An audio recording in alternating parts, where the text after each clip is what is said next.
دوستو السلام علیکم، آداب۔ میں جاوید جمال الدین سری کرشنا رپورٹ کی ایک اور قسط لے کر آپ کی خدمت میں حاضر ہوں۔ اس قسط میں فوری اسباب، سماجی، معاشی اور سیاسی عناصر کے عنوان سے ہم دسمبر 1992 اور جنوری 1993 کے فرقہ وارانہ فساد کے اسباب جاننے کی کوشش کریں گے جنہیں سری کرشنا کمیشن نے پیش کیا ہے۔ سری کرشنا کمیشن نے فساد کے مختلف اسباب پیش کیے ہیں۔ سماجی اور اقتصادی، آبادی میں اضافہ اور سیاسی وجوہات کو بھی فساد کا ذمہ دار قرار دیا ہے۔ کمیشن نے کہا ہے کہ کمیشن کے ذریعے ان عوامل پر غور کرنا ممکن نہیں ہے جس کی وجہ سے ٹاٹا انسٹی ٹیوٹ آف سوشل سائنسز کے ماہرین کی ایک کمیٹی تشکیل دی گئی تھی جس نے دسمبر 1992 اور جنوری 1993 کے فسادات کے اسباب کے بارے میں اسٹڈی کی تھی۔ ماہرین نے اپنی رپورٹ میں فسادات پر ایک خصوصی جائزہ پیش کیا تھا اور اسے ایک نئے رخ سے دیکھنے کی کوشش کی ہے۔ رپورٹ میں طبقاتی تنازع، معاشی حریفائی، روزگار کے مواقع نہ ملنا اور بدلتے سیاسی حالات کو شہر کے فسادات کا ذمہ دار بتایا ہے۔ اس کا تجزیہ مختلف ماہرین سماجیات نے کیا تھا جسے کمیشن نے تسلیم کیا ہے اور اس کے بارے میں تفصیلات پیش کی جا رہی ہیں کہ مذکورہ عوامل کس حد تک دسمبر 1992 اور جنوری 1993 کے فسادات کے ذمہ دار تھے۔ طبقاتی تنازع کے سلسلے میں مختلف تھیوری پیش کی جا سکتی ہے۔ بمبئی میں ایک طبقہ مسلمان کے حقوق کے سلسلے میں اٹھنے والی آواز کو دبانے کے لیے مذہبی اختلاف یا املاک پر قابض گروہ نے ہندو فرقہ پرستوں کی دبی ہوئی چنگاری کو مزید بھڑکانے کی کوشش کی تھی۔ بمبئی کے مسلم فرقہ پرست کسی بھی طرح امیر ہندوؤں کے ساتھ اپنا موازنہ نہیں کر پاتے تھے یا ان کا خیال تھا کہ ہندو ان کا استحصال کرتے ہیں۔ فسادات میں بلڈروں یا زمین پر قبضہ کرنے والے گروہوں کے ملوث ہونے کے بارے میں کوئی ثبوت نہیں مل سکا ہے، مگر کئی موقعوں پر زمین پر قبضے کے معاملات فساد کا سبب بنے ہوں گے۔ معاشی مقابلہ آرائی، ایسے کوئی اعداد و شمار نہیں ملے ہیں جن کی بنیاد پر کہا جا سکے کہ نسلی گروپوں اور نسلی بنیاد پر مزدوروں کی تقسیم فساد کا سبب بنے تھے۔ شہر میں ایسا کوئی ماحول بھی نظر نہیں آیا جس سے پتہ چلے کہ مسلم متوسط طبقے میں ہندو متوسط طبقے کے ساتھ حریفائی بڑھ گئی تھی، بلکہ بمبئی میں ہندو نوجوانوں کے مقابلے میں مسلمانوں میں تعلیم کا معیار کافی کم پایا گیا ہے، جبکہ اعلیٰ ملازمت حاصل کرنے کے لیے ہندو نوجوان اعلیٰ تعلیم حاصل کرتے ہیں۔ اس بات کا بھی ثبوت نہیں ملا ہے کہ ہندوؤں نے روایتی معاشی سرگرمیوں پر قبضہ کر لیا ہے۔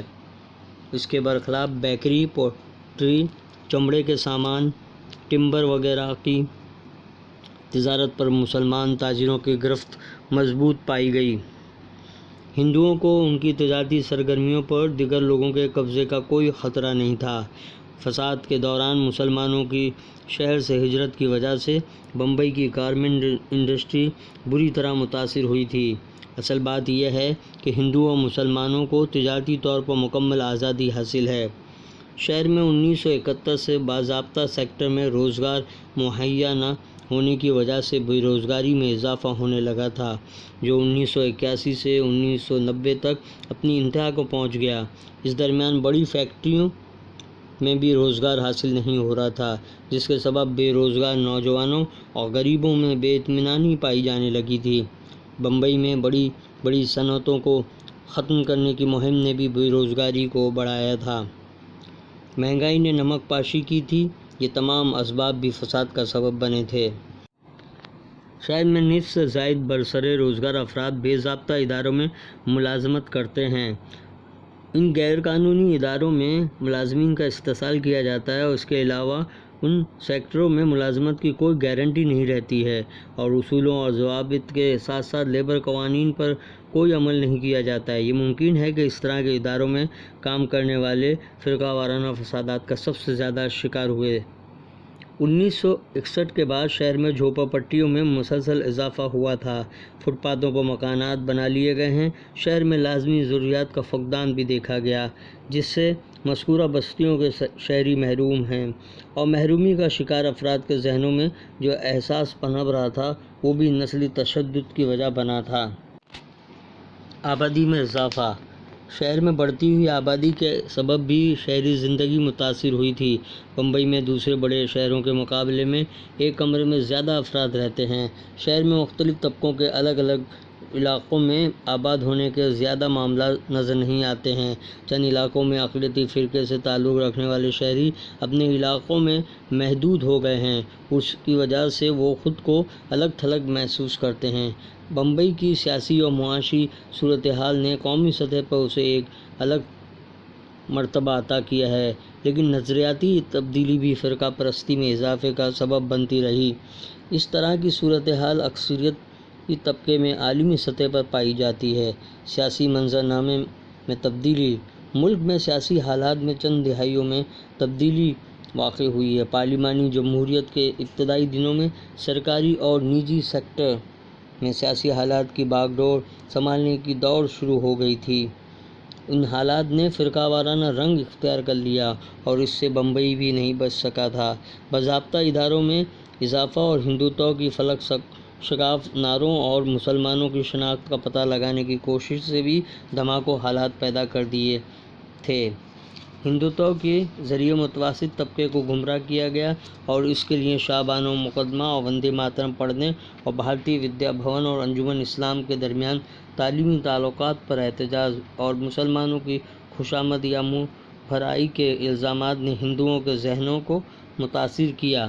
اس درمیان اپنی شناخت کو برقرار رکھنے کے لیے مسلمان الگ تھلگ ہوتے چلے گئے۔ ملک بھر میں مسلمانوں کی کوئی سیاسی حیثیت نہیں تھی اور نہ ہی انہوں نے بمبئی میونسپل کارپوریشن اور ریاستی اسمبلی میں اپنی تعداد میں اضافہ کیا تھا۔ اس کی وجہ سے ہندوتو طاقتوں کو اپنی قوت میں اضافہ کرنے کا پورا موقع مل گیا تھا۔ گزشتہ چند برسوں میں مختلف سماجی، سیاسی اور معاشی عوامل فرقہ وارانہ تشدد اور فسادات کا سبب بنے ہیں۔ سماجی اور معاشی وجوہات نے نسلی تشدد کو بڑھاوا دیا ہے، جبکہ سیاسی طور پر اسے اچھالا گیا اور نسلی گروپوں میں خلیج نے بمبئی میں فرقہ وارانہ تشدد کا رنگ اختیار کر لیا۔